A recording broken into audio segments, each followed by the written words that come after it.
जय माता जी मित्रों, हमारे यूट्यूब चैनल पर आपका हार्दिक स्वागत है। हमारी चैनल अच्छी लगे तो लाइक और शेयर जरूर करना और कमेंट में हर हर महादेव लिखना मत भूलना। चैनल पर नए हैं तो मैं आपको विनती करता हूँ, आपको अनुरोध करता हूँ कि हमारे चैनल को सब्सक्राइब जरूर कर लेना और साथ में बेल आइकन को भी दबा देना, जिससे हमारी चैनल का नोटिफिकेशन सबसे पहले आपको मिले और आपको ऐसी रसप्रद कहानी सुनाते रहे। आपके लिए हर रोज एक नई ज्ञानवर्धक कहानी मैं सुनाता हूँ। तो शुरू करते हैं एक नई कहानी। एक बार पूर्णपुर राज्य के अविवाहित युवराज पुण्य प्रताप के मन में नारी चरित्र अर्थात त्रिया चरित्र के बारे में जानने की लालसा जागृत हुई। इस विषय पर विस्तृत चर्चा करने हेतु वे राज्य के राजपुरोहित के पास गए। राजपुरोहित अपने किसी विशेष कार्य में व्यस्त थे।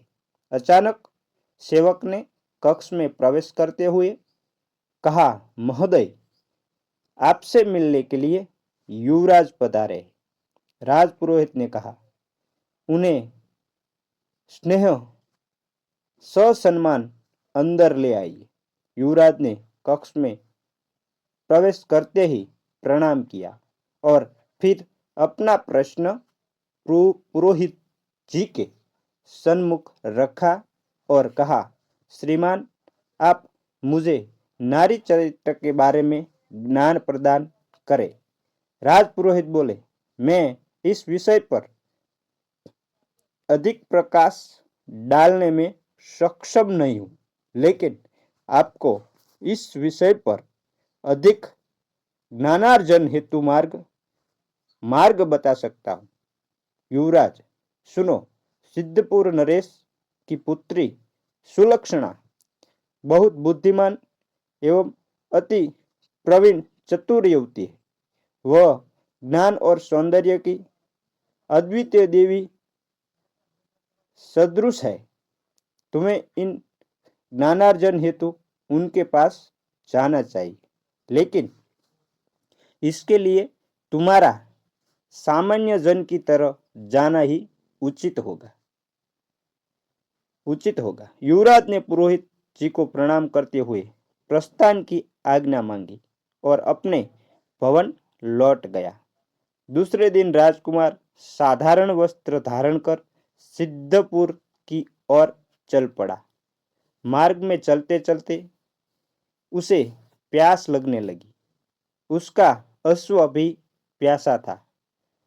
दृष्टि दौड़ाने पर थोड़ी दूर उसे एक बगीचा और विशाल सरोवर एवं उसके पास एक बावड़ी दिखाई पड़ी एवं वहां उसकी दृष्टि एक सुकुमारी रूपवती युवती पर पड़ी। उसने अपने अश्व को सरोवर किनारे जल पीने हेतु छोड़ दिया और स्वयं युवती के सन्निकट आकर जल पिलाने हेतु आग्रह करने लगा। युवती ने उसे बावड़ी से जल लाकर जलपान कराया। प्यास से मुक्ति पाकर राजकुमार ने युवती से कहा, हे सुकुमारी, आप मेरे एक प्रश्न का उत्तर दे सके तो पूछो। आप मुझे अति सुयोग्य, गुणी, विदुषी प्रतीत होती है। शायद आप संतोषजनक उत्तर दे मुझे संतुष्ट कर पाए। युवती ने कहा, जी पूछिए। राजकुमार ने कहा, मुझे त्रिया चरित्र अर्थात नारी के चरित्र के बारे में जानना है। युवती ने कहा, मुसाफिर, आप विवाहित है या अविवाहित एवं त्रिया चरित्र को जानने की इतनी अभिलाषा क्यों है? युवक ने कहा, हे सुंदरी, अभी मैं अविवाहित हूं, लेकिन मेरे पिता मेरा विवाह अति शीघ्र करना चाहते हैं। इसलिए मैं यह योजना जानना चाहता हूं। इतना सुनते ही युवती जोर जोर से पुकारने लगी, बचाओ, बचाओ, मेरी रक्षा करो, जल्दी आओ, राजा, सैनिकों, कोई तो आओ, मुझे बचाओ। वह बार बार जोर जोर से चिल्लाए जा रही थी। राजकुमार को कुछ समझ नहीं आ रहा था कि ये क्या हो रहा है, और वह मन ही मन डरने लगा और बोला, आपको मैंने एक सुशील युवती जानकर ही अपना प्रश्न किया था और आपने उत्तर देने हेतु स्वीकृति दी थी, लेकिन अब आप ये क्या कर रही है?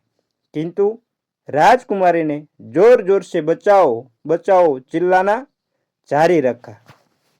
थोड़ी देर से थोड़ी देर में सरोवर की तरफ बहुत से नगरवासी आते दिखे। मुसाफिर अब और भयभीत होने लगा। इसी बीच युवती सरोवर में कूद गई। उसके कोमलांग भीग गए। वह सच में सौंदर्य की प्रतिमा थी।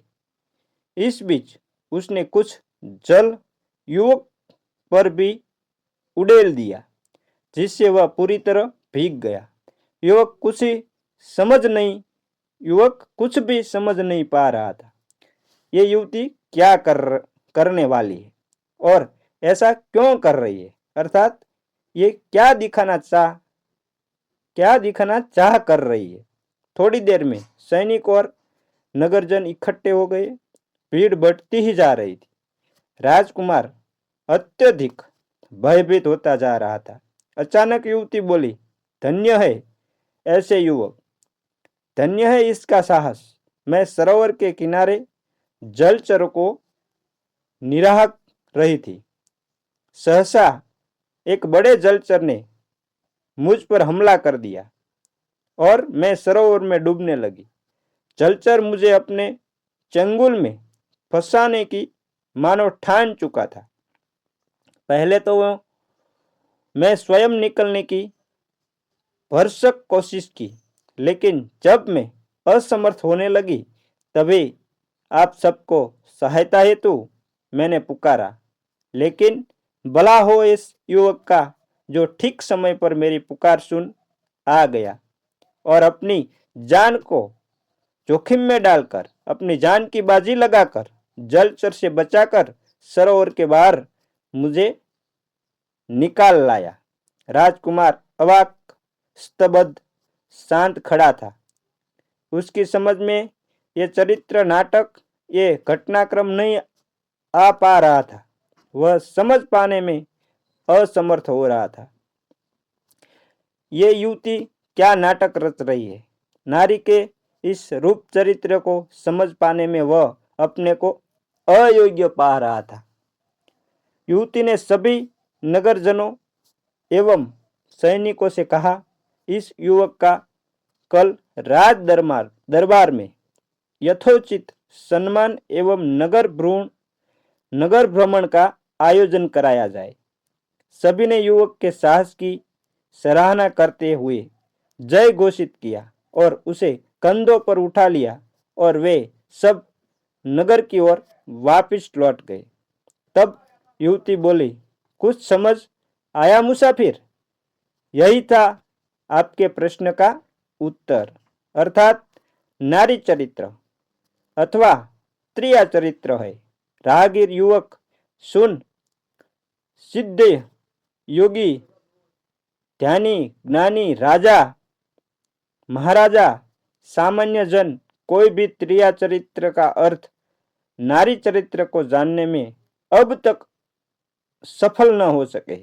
युवराज अब तक बहुत कुछ त्रिया चरित्र के बारे में जान चुका था। साथ ही युवती के बुद्धि कौशल और चातुर्य को भी कितने सहज सरल माध्यम से उसने त्रिया चरित्र का नाटकीय अभिनय प्रस्तुत कर दिया था। अब युवराज ने अपना परिचय देते हुए पुरोहित द्वारा बताए सुझाव को युवती के समक्ष रखा।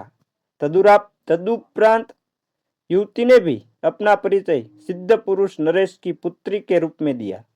राजकुमारी के आदेश अनुसार युवराज को नगर भ्रमण करवाया गया एवं सिद्धपुर नरेश ने युवराज का यथोचित सादर सत्कार करते हुए अपनी गुणवान राजकुमारी का विवाह पुण्य प्रताप के साथ कर दिया। मित्रों, यहाँ कहानी समाप्त होती है। अच्छी लगे तो हमारे चैनल को सब्सक्राइब जरूर कर लेना और हमको सपोर्ट जरूर करना।